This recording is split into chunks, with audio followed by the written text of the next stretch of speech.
All right, so the rule of thirds, probably the most golden out of all the golden rules in photography and cinematography. But before photography and cinematography were even created, painters way back in the day, in the Renaissance time when there was new kind of paintings and styles coming out, painters of that time wanted to create artwork that showcased more of the background, so that there was a conversation happening, so that the subject, when they used to paint, the subject would be centered. The most important part of the image would be in the center, kind of like, you know, when you're playing darts, right? You're aiming for that center point, whatever, the bullseye, the center of the frame. And they found that they could showcase more of the background and create more of this conversation by taking the character or subject out of the center and moving it along one of these intersecting lines in the frame. There are 9 equal blocks that you can divide each frame up into with 4 intersecting points. Placing your subject on one of these 4 intersecting points creates this much more dynamic communication or conversation really that can happen with the person viewing the artwork or photo or video or painting, and then the subject that is in that painting. Because when you have the subject in the center of the frame, as you can see, there's equal distance in all directions. So this tends to make the viewer's eye very static, not moving, no interaction. When you take this point of interest here and you move it off to one of these intersecting lines, what happens is it creates more of a dynamic image. It allows the eye to come into the frame, look at the viewer, look at the background, and have a communication, have a conversation there, make this energetic connection between viewer and art or photo or video, all these things.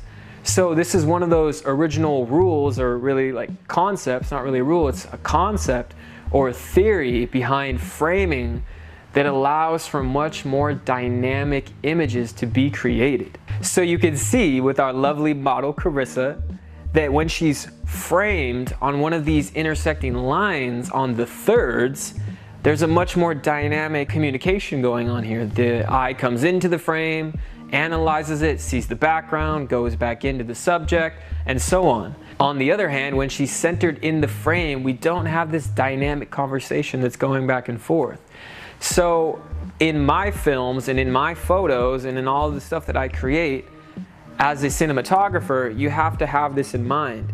Instead of putting the most important thing in the center of the frame, we have to see visually where we can pair this image up into that same frame, but in a much more dynamic way, so we're telling more of a story.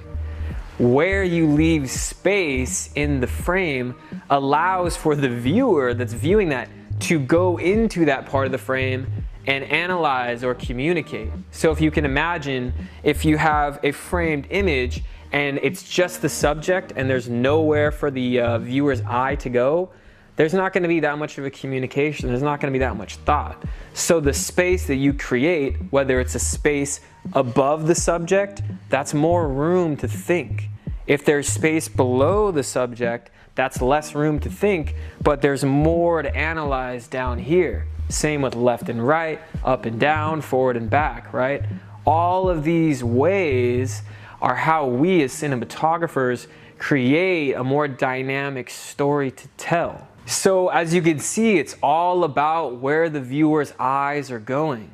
And by placing points of interest, whether that's a subject's face or an object of interest or the subject's eyes even, this is the strongest part of any film, is seeing the subject's eyes, because that's how people connect with each other. So you instantly open up that human-to-human connection and the emotional side. So by placing the subject's eyes, generally a good rule of thumb, and these aren't really rules, like I said, just a theory, but we're learning these theories and rules, and then later on we'll be able to break these for a desired effect. But it's generally most comfortable framing-wise to have the subject's eyes on this top third framing wise. If the subject eyes are centered in the frame, it's not very comfortable. And then if they're in the lowest third, it looks like some meerkat discovery situation. These mammals belong to the mongoose family. But Framing the subject and having their eyes always in mind is definitely key to creating that viewer to subject connection.